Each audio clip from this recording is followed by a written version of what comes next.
नमस्कार, मैं डॉक्टर सचिन पाटिल। मैं कंसल्टेंट नेफ्रोलॉजिस्ट हूँ। मैं डायलिसिस, किडनी ट्रांसप्लांट और किडनी संबंधित बीमारियों के बारे में जांच करता हूँ और उनको ट्रीट करता हूँ। मैं फ़िलहाल सह्याद्री हॉस्पिटल पुणे में कार्यरत हूँ। आज का हमारा जो टॉपिक है, किडनी खराब होने के लक्षण। सबसे पहले तो हमें ये जान लेना है कि किडनी जो है वो कहाँ होती है, उसके काम क्या होता है, किन कारणों से वो हाई रिस्क पे जाती है, खराब हो सकती है, उसके टाइप्स क्या होते हैं और उसके लक्षण क्या होते हैं, जो कि आज हम डिस्कस करने वाले हैं।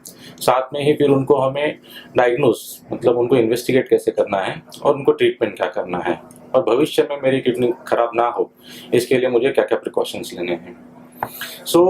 आज के दौर में हर एक घर में लगभग कोई ना कोई डायबिटीज़ या ब्लड प्रेशर का मरीज़ है। तो ये लोग वैसे हाई रिस्क पेशेंट्स हैं क्रोनिक किडनी डिसीज के लिए, जिसको हम बोल सकते हैं कायम स्वरूपी किडनी विफलता। तो इसको हम CKD बोलेंगे। और ये पेशेंट्स के अंदर अगर ब्लड प्रेशर या शुगर कंट्रोल ना हो तो ये CKD के लिए हाई रिस्क होते हैं। वैसे तो हमारे शरीर में 2 किडनी होती है, दोनों हमारे कमर के बाजू में यहाँ पे नीचे होती है, जिसको हम फ्लैंक रीजन बोलते हैं। किडनीज बेसिकली हम सादी भाषा में बोला जाए तो फिल्ट्रेशन का काम करती है। जैसे कि अगर हम सिंपल उदाहरण ले कि गाड़ी है, गाड़ी चलाने के लिए मुझे पेट्रोल चाहिए, उसी तरीके से हमारे शरीर में खून होता है जिसको हम ब्लड बोलते हैं। और पेट्रोल एक बार हमारा गाड़ी एनर्जी प्रोड्यूस करता है, गाड़ी चलती है, फिर उसके बाद में धुआं निकलता है जिसको हम वेस्ट मटेरियल बोलते हैं, जिससे पोल्यूशन होता है। उसी तरीके से हमारे शरीर में जो ब्लड होता है उसको फिल्ट्रेशन की आवश्यकता होती है।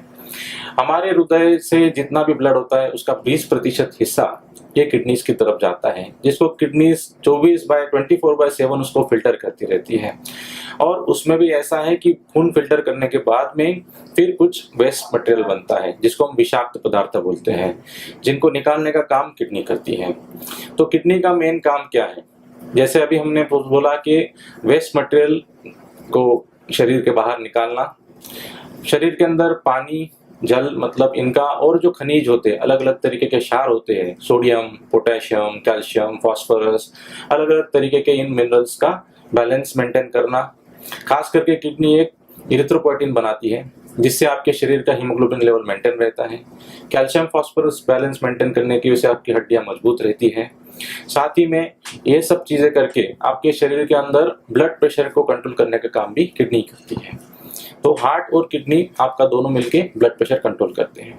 तो यही जो फंक्शन है, अगर थोड़ा भी इनमें अगर किडनी में बिगाड़ आता है तो इसकी वजह से किडनीज खराब हो सकती है और ये सब बैलेंस बिगड़ सकता है। तो ये तो हो गया। फिर मेरी किडनी हाई रिस्क किससे हो सकती है? तो खास करके जैसे हमने बोला कि आपकी अगर शुगर्स अनकंट्रोल्ड है, आपको डायबिटीज की बीमारी है, खास करके शुगर बार बार आपकी 200 के ऊपर रह रही है, ब्लड प्रेशर जो कि आपका हमेशा 140/90 के ऊपर रह रहा है, आप दवाइयाँ बराबर नहीं ले रहे हो, आपको अगर कोई जेनेटिक बीमारी है जिसको अनुवांशिक बीमारी बोलते हैं, जैसे ADPKD, जैसे गठान या गांठ की बीमारी, सिस्ट की बीमारी बोलते हैं, उसके अंदर अगर कुछ इन्फेक्शन या स्टोन्स होते तो भी होता है।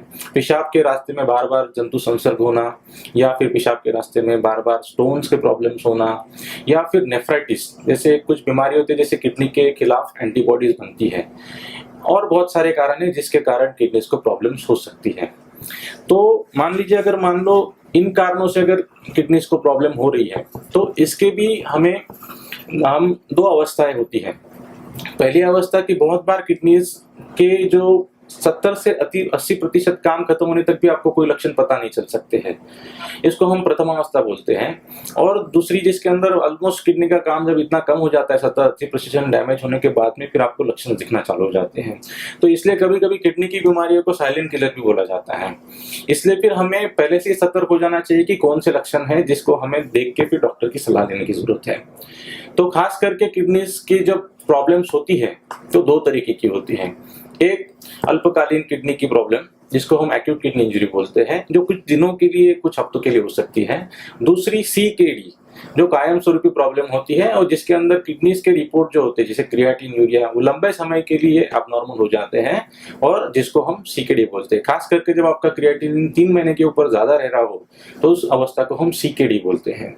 तो आइए अभी जान लेते हैं कि किडनी के कौन से वो महत्वपूर्ण लक्षण हैं जिनको हमें ध्यान रखने की जरूरत है, और जो पता चलते ही हमें तुरंत डॉक्टर या आपके नेफ्रोलॉजिस्ट का कंसल्टेशन लेने की जरूरत है। इसमें खास करके मैं आपको 12 से 13 ऐसे लक्षण बताऊंगा कि जिनको हमें खास करके ध्यान रखना है। कि जैसे पेशाब, सबसे पहले तो किडनी जो भी कचरा निकालती है वो पेशाब में ही निकालती है। तो फिर पेशाब की जो समय है या पेशाब की जो मात्रा है उसमें बदलाव होना, तो मतलब रात के समय खास करके पेशाब को बार बार उठना, या पेशाब की जो मात्रा है वो दिन में 500 ml से भी कम हो जाना, या पेशाब की मात्रा बहुत ज्यादा होना, माने कि 4 लीटर या 5 लीटर के ऊपर पेशाब होना। फिर दूसरा है पेशाब का रंग, स्टोन या इन्फेक्शन के कारण यूरिन का रंग, जो आपका पेशाब उसका रंग बदल जाना, पेशाब की बहुत ज्यादा खराब स्मेल आना, या फिर हम एक बोल सकते हैं कि जब किडनीज पे लोड काफी आ जाता है, ब्लड प्रेशर ज्यादा बढ़ जाता है, शुगर ज्यादा बढ़ जाती है, तो फिर उसी टाइम पे किडनीज का लोड बढ़ने के कारण पेशाब में से प्रोटीन जाना चालू हो जाता है। ऐसे कंडीशन में पेशाब में से झाग आना चालू होता है। इस कंडीशन को हम प्रोटीनूरिया बोलते हैं। जैसे सर्फ एक्सेल का पाउडर होता है, वो पानी में डालने के बाद जैसे झाग होता है उस तरीके से पेशाब में झाग आना चालू हो जाता है।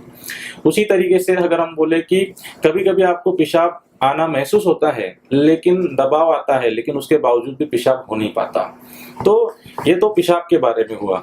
लेकिन साथ में फिर क्या होता है, जैसे किडनीज हीमोग्लोबिन बैलेंस करती है तो उनका काम कम होते ही हीमोग्लोबिन कम होना चालू होता है। हीमोग्लोबिन की कमी के कारण इरिथ्रोपोइटिन कम हो जाता है। हीमोग्लोबिन के कम होने के कारण आपको फिर शरीर पे सूजन आना चालू होती है। तो सूजन आने का कारण प्रोटीन की वजह से भी हो सकता है और आपका हीमोग्लोबिन कम होने की वजह से भी हो सकता है, जिससे फिर आपके पैरों पे सूजन आती है। खास करके जब आप सुबह उठते हो तो आपके चेहरे पे सूजन आएगी, स्पेशली आंख के नीचे।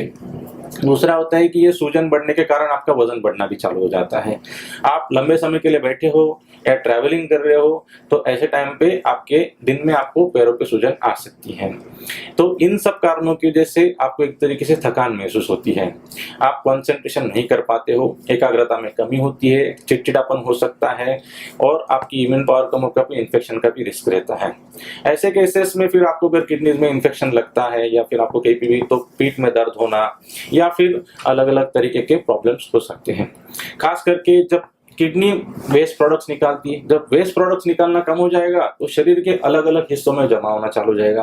मान लो आपके पेट में जमा होना चालू हो गया तो आपको फिर जी मचलना, उल्टी होना, खाना न जाना, भूख कम लगना, जिसके कारण वजन कम होना, इस तरीके की प्रॉब्लम हो सकती है।